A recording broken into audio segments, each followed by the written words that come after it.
Eu sou Mariana Marques e esse é o Pode Impactar, uma série de conversas sobre o impacto social e o vislumbre de um futuro possível, sempre numa luta pautada e presente pela dignidade, pela partilha, pela paz, pela sustentabilidade. E hoje eu tenho a alegria de estar aqui com uma mulher que é simplesmente considerada o maior nome da sustentabilidade do Brasil. Não sei se ela gosta dessa credencial, porque acho que ela é muito mais do que isso. Mas eu estou aqui com Denise Rios. Tudo bem? Tudo bem, Mari. Que descrição mais linda. Você que é linda, eu estou feliz de estar aqui. A audiência não sabe, mas a gente teve a graça de se aproximar nesses últimos dias, né? Sim. Como eu estou encantada com você e como você despertou em mim a alegria de ser mulher. Olha, mais do que isso, talvez a audiência não saiba, mas em algum dia o universo deve ter combinado isso daqui, porque a recíproca é verdadeira. Quando eu vi essa mulher aqui vestida inteira de mulheres, né, inteira de Brasil, falando de um assunto que nos une, né, num lugar que talvez nos convoque a lembrar que a gente faz parte desse mundo, né? Eu acho que a minha vida também ficou diferente. Você falou de como eu gosto de ser apresentada, né? E quem sou eu? Eu vou somar 3 coisas aí no que você falou. A dona Denise, como os meus filhos me chamam quando a coisa dá ruim, né? De lembrar nessa ordem que eu sou uma mulher, que eu sou mãe, né? Que eu trabalhei a vida inteira, né? Também que o trabalho ocupou um lugar importante na minha vida, mas esse olhar de mãe da terra e da confusão toda é uma coisa que eu acho que nasceu comigo e que num dia como hoje, que a gente vai falar de mulheres, né, eu acho que me define tanto quanto, né, essa outra parte, que é onde eu trabalhei, onde eu vivi nos últimos 30 anos, enquanto eu também estava nas Nações Unidas, enquanto eu também estava criando o Eduardo e Gui, que são os meus melhores projetos de futuro, te garanto. Essa carreira de 30 anos, ela passa pelo mercado financeiro, Sim. né? Ela passa por bancos. Você trabalhou no Citibank, no Bank Boston, no Itaú. E ela passa também por um gigante, onde você deixou sua marca para sempre, que é a Natura, que faz parte da vida de todos nós, né? E é um orgulho para o Brasil. Então eu queria que você contasse para mim se desde o momento em que você esteve no mercado financeiro, a sustentabilidade e esse propósito de ser mãe da terra, como você fala, já estava na sua vida. Eu não sabia, e talvez hoje seja mais claro, né, quando a gente alcança a maturidade e tem já uma história para olhar para trás, eu posso dizer que sim. Eu venho de uma família onde essa lógica de pertencimento, de estar todo mundo na mesa, de todo mundo ter opinião ou de falar, são 2 famílias italianas, né? Sempre foi muito comum, o que talvez tenha me levado para esse lado do mercado financeiro ou para trabalhar, não achando que eu era estranha ou que eu não podia pertencer. Então, isso de certa forma eu olhava com um certo estranhamento, que talvez não fosse muito comum. Éramos poucas mulheres no mercado financeiro quando eu comecei, ali por volta dos anos 90, como diz meu mais novo, no milênio passado, gente. Então, é uma forma interessante de ver. Mas, definitivamente, eu sempre olhei o mercado financeiro como fluxo, como algo como é que você aloca o fluxo da moeda a favor de coisas. Num primeiro momento, eu me via como alguém que ajudava os meus clientes a resolver os problemas financeiros deles. Imaginava que dentro de bancos como esse que eu trabalhei, né, tivessem milhões de soluções. E talvez o meu papel fosse entender um pouco do que eles faziam e tentar conectar soluções corretas para eles conseguirem ir para frente.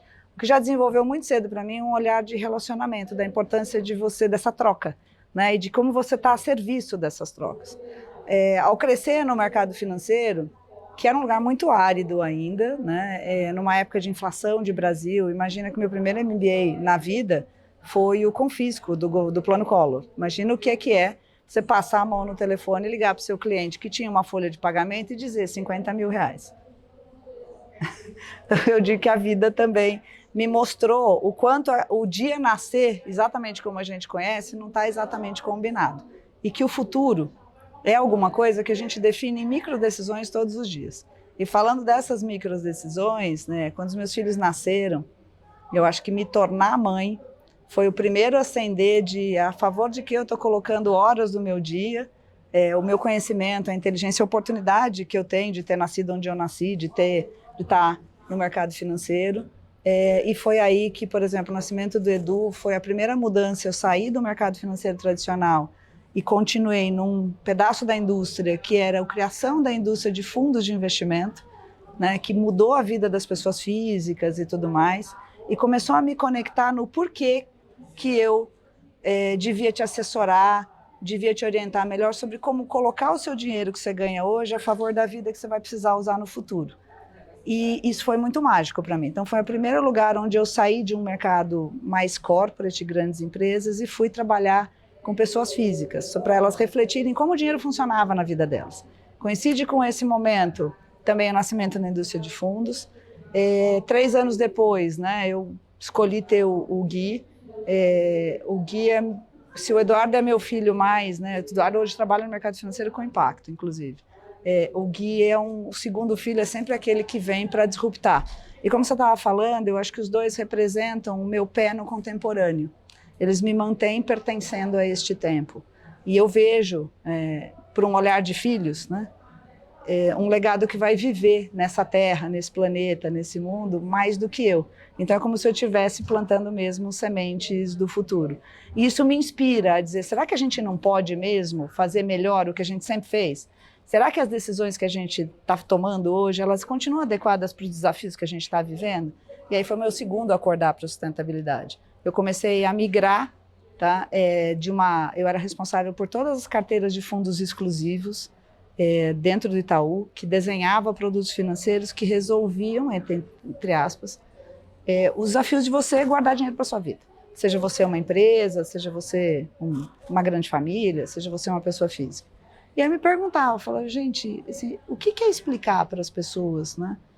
Isso, o que é isso? O que é o meu dever fiduciário, a minha responsabilidade de ajudar as pessoas a escolher ativos, né? Escolher investimentos que sejam legais e que garantam um mundo no qual, quando ela for usar esse dinheiro, vai estar legal. Imagina o que é você investir, por exemplo, numa indústria altamente emissora de carbono e pensar que quando você for usar lá o seu dinheiro no futuro, talvez o planeta esteja tão ruim, tá, que o excedente de capital que você tenha hoje talvez não seja suficiente para você viver com saúde lá naquele futuro. Então você está induzindo uma economia que nem para você é boa. Então como alinhar essas coisas? Então ali por volta dos anos 2000, eu estudei um pouco de Behavior Finance, né? Minha formação original é finanças, economia, eu fiz administração de empresas, depois me especializei em economia, risco, e aí é o primeiro grande shift da carreira. Eu fui estudar psicologia. Coincide com um Nobel, né, de economia que foi ganho por um psicólogo, Daniel Kahneman, e que fala, né, dessas outras variáveis emocionais e tudo mais na decisão econômica, né, na decisão econômica. Então, assim, a minha vida no setor financeiro ela foi marcada por ir para os lugares mais borda. E sempre, hoje é muito claro, refletindo sobre o impacto das nossas decisões, moldando o mundo não necessariamente como a gente gostaria. Então, esta consciência de impacto foi ali por volta, né, do nascimento, do crescimento, dessa criação de vida pessoal e de me refletir por que eu estava pensando isso na vida como mulher e o trabalho não podia ficar fora disso. Aí, em 2010, eu estava lá numa área de inovação, trabalhando com educação financeira, gente. Educação financeira é sobre como fazer com que você entenda o impacto dessas decisões e você se some a um banco na melhor decisão de produto e serviço para esse futuro, para esse investimento, para você usar bem o dinheiro a seu favor. Eu brincava que falar o papel de um banco não é endividar, né? A gente não vive de dívida, a gente vive de crédito. Então, eu trabalhar para que você use o crédito bem, não como uma moeda acessória, seja capaz de devolver, é um dever muito legal, tá? Não o contrário. E aí acontece um negócio muito interessante. Surge a fusão do Itaú Unibanco, né? O Unibanco e o Itaú criaram um novo banco, eu estava no Itaú, e cunharam um propósito novo, que era ser líder em performance sustentável e satisfação de cliente. E o que é performance sustentável? E aí eu recebi um convite para, tendo a vida inteira estudado os negócios, criar esta área nova, né? Existia uma área que olhava para a sustentabilidade, mas ela chamava responsabilidade social corporativa, e criar uma área de sustentabilidade cujo objetivo era criar esses parâmetros no mundo de negócio. E a minha pergunta foi, por que eu, que nunca trabalhei com isso, um baita conceito, né, o padrão de sucesso no mundo hoje, sou a pessoa para fazer isso? E esse homem, no caso, que era uma pessoa muito querida, um líder muito amplo, falou, Denise, é super simples, tá? Você conhece como o negócio funciona, viveu a vida inteira lá, e entende a conexão de uma coisa com outra. Raramente quem nasceu desse lado viveu o lado de lá. Sua missão, seu trabalho é conectar isso àquilo que a gente vai chamar viver e fazer negócios em algum tempo, através de um banco, que é quem determina, muitas vezes, para onde o fluxo vai. E aí ele falou, acho que em 6 meses você consegue fazer isso. Eu falei, você me dá 1 ano que eu vou. Durou 10. Tá? Então, foram 2 rodadas de planejamento estratégico,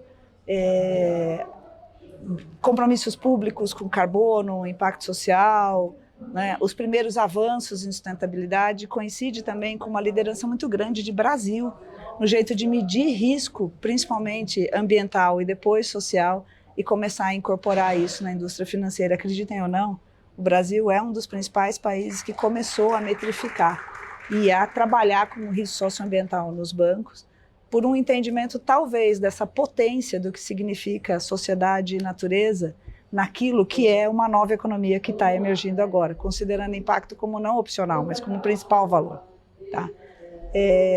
Eu fiquei no Itaú até 2019, saí imaginando, já está muito próximo de uma carreira como a de hoje, de conselheira, comecei a trabalhar para isso, inclusive para expandir esse impacto para mais lugares, e recebi um convite da Natura para participar, né, como head de sustentabilidade do grupo, das 4 empresas na época, para a América Latina, e participar da integração da compra da Avon, redesenhando, né, o que eram esses compromissos, implementando e tudo mais. E curioso que isso acontece quase 7 meses antes da pandemia. Então, basicamente, foi trabalhar numa empresa incrível que valoriza a biodiversidade brasileira e que tem uma maturidade muito grande para entender a importância de novos mecanismos, né, de traduzir esse valor para além do financeiro, mas durante uma pandemia, com 14 países, 4 línguas, 3 fusos horários de casa, com tudo aquilo acontecendo, gente. Então, eu acho que foi uma das coisas mais transformadoras. E me aproximou, finalmente, de um lado que eu acho que é quase um resgate, que é mais do feminino, do entender essa conexão, do entender o cuidado e de uma coisa que é a interdependência. Né? A gente imagina que vive completamente aislado, como dizia Sabina Záfora, né? A minha argentina predileta, que trabalha na Natura, da natureza e da realidade. E quando você entende que tudo é interdependente, você começa a pensar que você tem uma oportunidade de ou produzir um impacto negativo, uma pegada, como muita gente fala, até no carbono, mas que a oportunidade de ter essa consciência é de produzir legado, que eu gosto bem mais, tá? Acho bem mais. E a gente está num país onde a potência da natureza tem que se transformar em valor, né? Onde a potência das pessoas, da diversidade que a gente tem que se transformar em valor.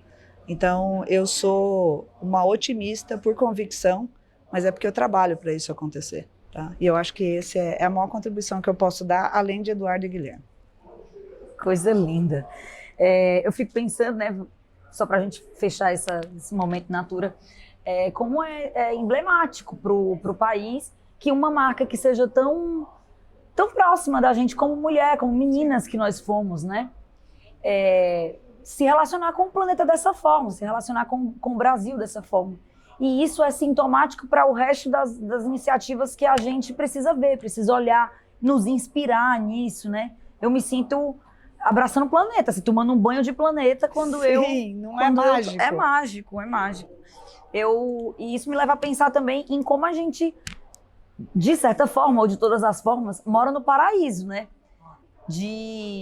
Você que me atentou para isso, né? Nessas últimas conversas que a gente tem tido, assim, você fez uma afirmação que eu só penso nela. E fiz imageticamente, inclusive, um quadro na minha cabeça, que você me disse.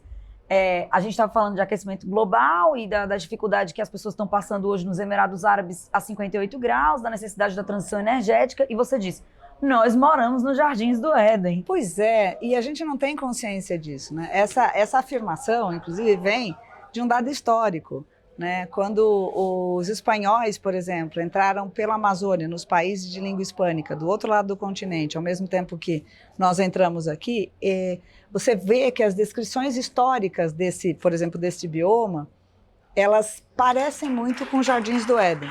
É tão importante isso, gente, porque a chegada de uma colonização que muitas vezes nos define nos últimos 500 anos e não resgata essa história original, ela não tinha nem vocabulário para descrever a potência do que é né, do ponto de vista de biodiversidade, recursos naturais, um imaginário desse país. E se você que está nos ouvindo agora parar para pensar nisso e olhar só em volta, independente de que lugar você esteja no país, você consegue perceber essa abundância de água, de recursos, de sol, né, estamos aqui, de vento, de vida, tá? E isso tudo é recurso do qual a gente depende, recurso do qual a gente cuida. Então, é um imaginário interessante você imaginar que está nos jardins do Éden e meio que não ligando para regar as plantas, né, para saber se ele vai estar aqui amanhã. Tá?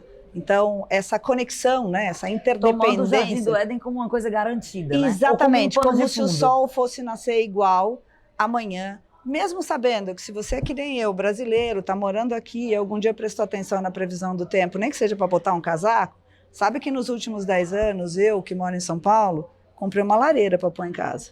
E hoje, não vivo sem ar-condicionado. Tá? Então, os efeitos da mudança do clima são, por exemplo, efeitos do modo como a gente escolheu viver. Mas, por outro lado, se o clima está em crise, né? Antônio Guterres disse recentemente que abrimos as portas do inferno, nós que estamos nos Jardins do Paraíso, esta é também uma oportunidade, porque vivemos num país com biomas absolutamente importantes, com culturas e conhecimentos. Gente, as populações na Amazônia, mais de 480 povos diferentes, tá? 180 linguagens que a gente ainda sequer conhece. O equivalente a viver hoje, esses povos têm mais de 10 mil anos de conhecimento e manejo da floresta. Seria como se você que conhece as pirâmides do Egito e fosse egípcio, pudesse viver com as mesmas pessoas que construíram as pirâmides, aquela mesma tecnologia. E a gente não considera isso como valor.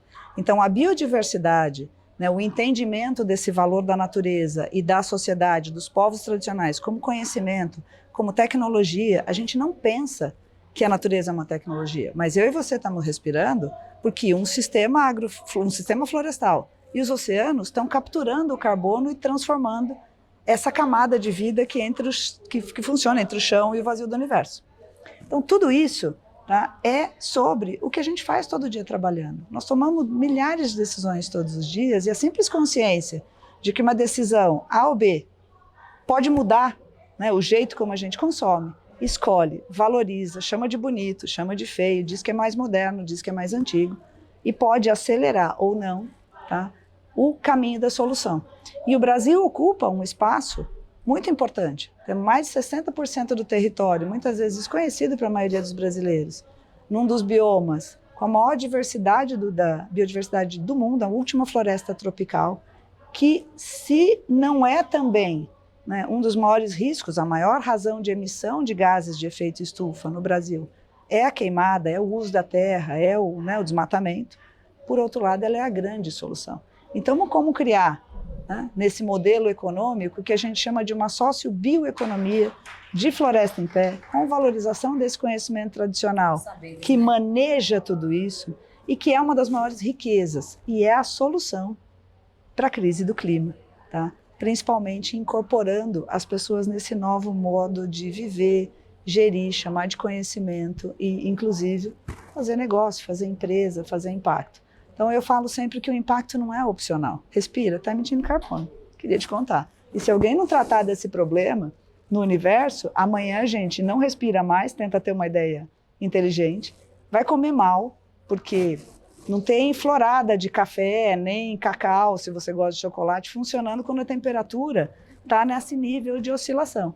E o que a gente precisa é descobrir como é que a gente faz essa economia em balanço. Alguns anos atrás, essa mesma sociedade que a gente está discutindo aqui, que acha, né, que muitas vezes é consciente, ou que está fazendo tudo certo, ou que só o resultado financeiro justifica o valor de uma empresa, é a mesma sociedade que há menos de 200 anos atrás achava legítimo possuir um outro ser humano até o fim da vida dele.